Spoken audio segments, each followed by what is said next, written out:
Okay, so let's continue talking about rites of passage and rituals. So we had birth and then coming of age, and the next is marriage. And all of the world's major religions share marriage as being a rite, a ritual, although each is performed differently. Some of the common elements include vows of loyalty, can be oral or signed as a legal contract. If you notice in the middle visual, the gentleman to the left, you'll notice what he is carrying. You'll notice that? Yeah. That is the signed vows of loyalty. There's the exchange of gifts between husband and wife. Probably familiar with the most common gift exchange being rings. There's going to be a representative of that faith present, leading the ceremony, reading from scripture, prayers, as well as blessings. Some religions still have prearranged marriages, such as Hinduism, and some Islamic movements still have prearranged marriages, although with our global age and the pressures of society, those prearranged marriages are becoming more and more rare. So looking at these different pictures, the top right, this is in Hinduism. The marriage ceremony involves pieces of string. I don't know if you can see that are being put around the couple there, the bride and the groom, to symbolize their being tied together. Then the middle visual, this is in Buddhism. And then the bottom right, this is Judaism. Then the final rite of passage is the last thing that we all have to do on earth, which is die, is death. And just as with birth, all of the major world religions recognize that the absolute, the holy, is present at death. Death rituals include not only burial rites and specific things to do with the body of the deceased, but also behavior of the deceased family. For example, in Islam, if a family member dies, the Muslims, the family members, those Muslims, have to observe a 40-day period of mourning. And during those 40 days, they read through the Quran for comfort. In Hinduism, the body of the deceased is cremated. That's what that bottom picture is. That's Hinduism. And preferably, the ashes are poured into the Ganges River. And in case you're curious, wow, that's the second ritual that we've seen involved in Hinduism that involves the Ganges River. Now, some faiths, some religions believe in reincarnation, the transmigration of the soul. Those would be Hinduism and Buddhism. So those religions teach that after this life, there is another. But others, the monotheistic religions, Judaism, Christianity, and Islam, only one go. And afterwards, after the life, then you're either rewarded or punished following death. So, taking a look at worship rituals, we can see liturgical and non-liturgical. The word liturgical is a Greek word that means work of the people. And if you are involved with a liturgical worship service, it emphasizes tradition and it follows a pre-established order. So in other words, if you're curious if you attend church, does the church I go to, is it liturgical or non-liturgical?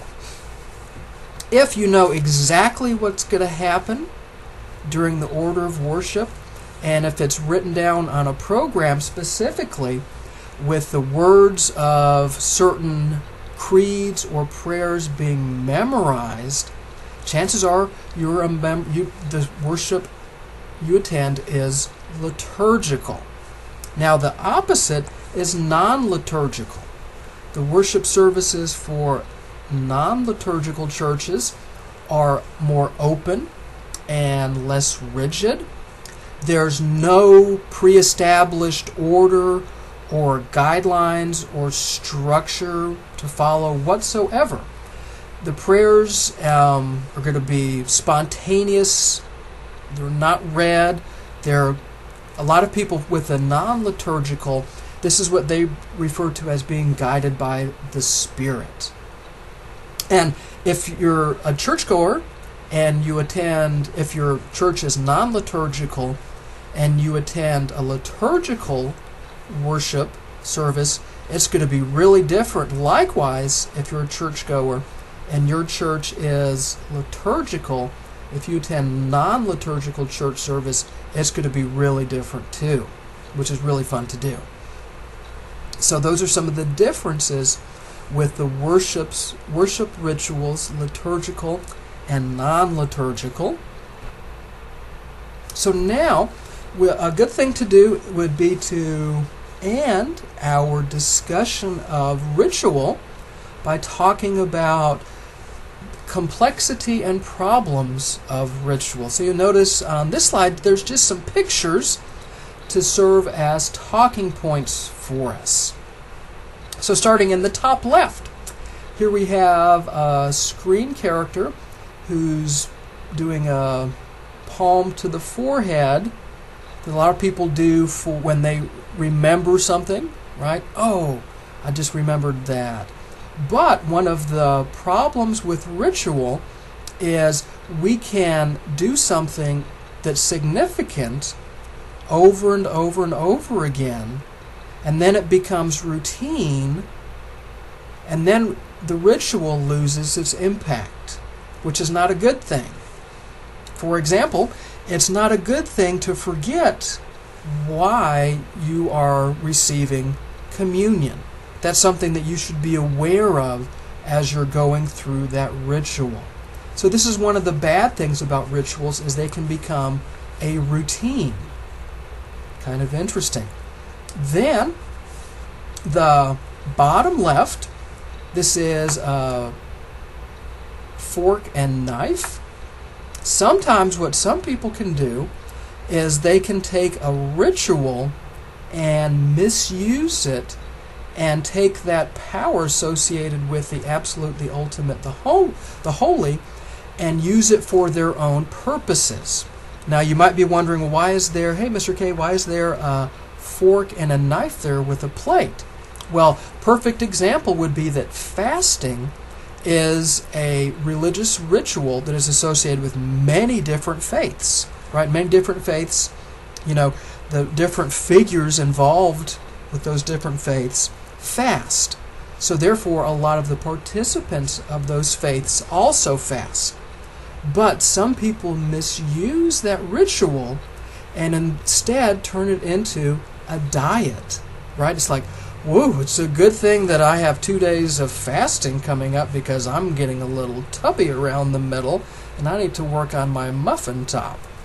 That would be a problem with ritual, because you're taking that power, that transformative nature of the ritual, you're twisting it, and you're serving yourself with it, which is bad. Another bad thing that happens with rituals, another problem, is to the far right. You'll notice at the bottom we have 3 crosses. This is a common image in Christianity, dealing with the resurrection of Jesus of Nazareth. And then what's this? That's associated with Easter, just like with bunnies and Easter eggs, because when Jesus rose from the dead, he gave everybody Easter eggs and chocolate bunnies, right? No, he did not. This is a problem that's associated with rituals, is that a lot of people, especially in secular capitalistic societies like America, we like to take a religious ritual and then turn it into an excuse for going out and buying a new set of clothes or a bunch of presents or a bunch of calorie-rich treats to stuff into our face on a Sunday morning. And this is bad, not just for our health, but that has nothing to do with the purpose of the ritual. This would be another problem associated with rituals, is that we bend them and shape them and misuse them. And this leads us to the middle. Superstitions. A lot of superstitions have at their root misuse and problem use with rituals.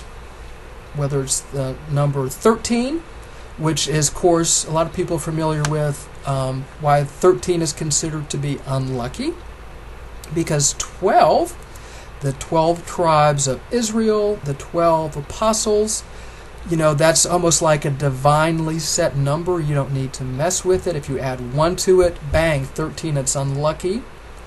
Friday is considered to be an unlucky day because where do we get that from? In the Christian faith, Jesus of Nazareth was crucified and died on a Friday. That's where the term Good Friday comes from. It was bad for Jesus, but inside of the Christian faith, it was good for everybody else because that led to the redemption for everyone else. So these are some of the different problems with rituals. They can be misused. They can become so complex. They can become routine. All of those different things. So to wrap things up, you should be able to not only define, but talk about and provide some examples for ritual, the difference between commemorations and seasonal rituals. What's a transformative ritual? What does that mean to be transformed? What are the different rites of passage? As well as dealing with the different worship rituals with liturgical and non-liturgical.